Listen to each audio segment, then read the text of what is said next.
Okay, let me start with a question that's been bugging me. Why would someone steal a bronze statue of a deceased child? That's the bizarre situation unfolding in Miami Lakes right now, and honestly, it's raising more questions than answers. The statue in question honors Jakey Duque, a 5-year-old who fought a rare brain tumor called DIPG before passing away in 2020. His parents, Karen and Orlando, are pleading for its return, not out of vengeance, but because they say it's priceless to their family and the community. But here's where it gets really interesting to me. This isn't just a story about theft.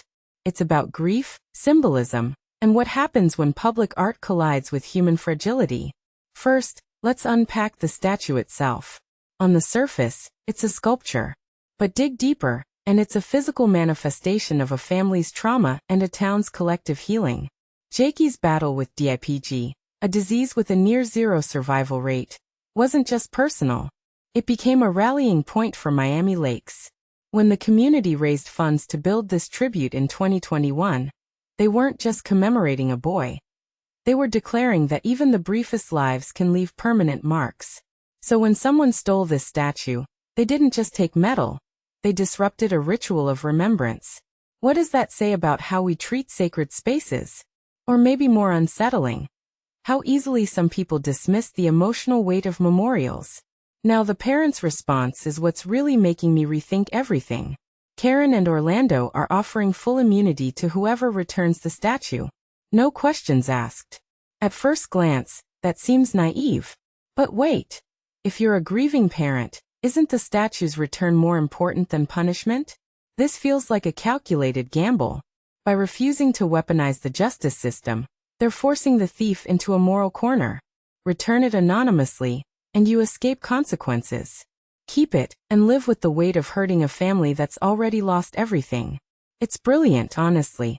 They're leveraging the thief's potential remorse instead of their fear of jail time. But does this set a dangerous precedent?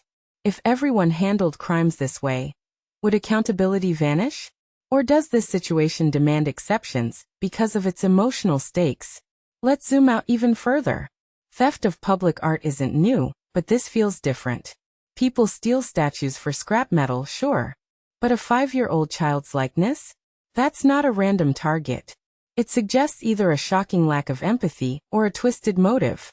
Could this be a cry for attention? A misguided protest? Or maybe someone struggling with their own grief, lashing out at a symbol of someone else's pain? I'm not defending the act. This is indefensible. But the psychology here fascinates me. What drives someone to vandalize hope itself? And then there's the community angle. Orlando Duque called the statue priceless to the community. Which made me pause. How many people actually visit this park daily? Would most residents recognize Jakey's name? Or is this less about the physical statue and more about the principle?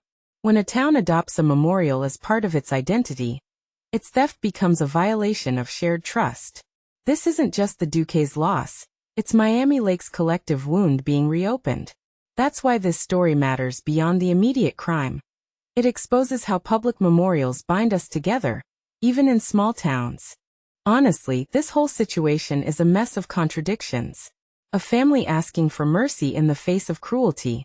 A community clinging to symbols when systems fail. A thief who probably thought they were stealing metal, but got tangled in a web of human emotion. If you take a step back, it's a microcosm of our times, where everything feels more fragile, more personalized, and yet more disconnected.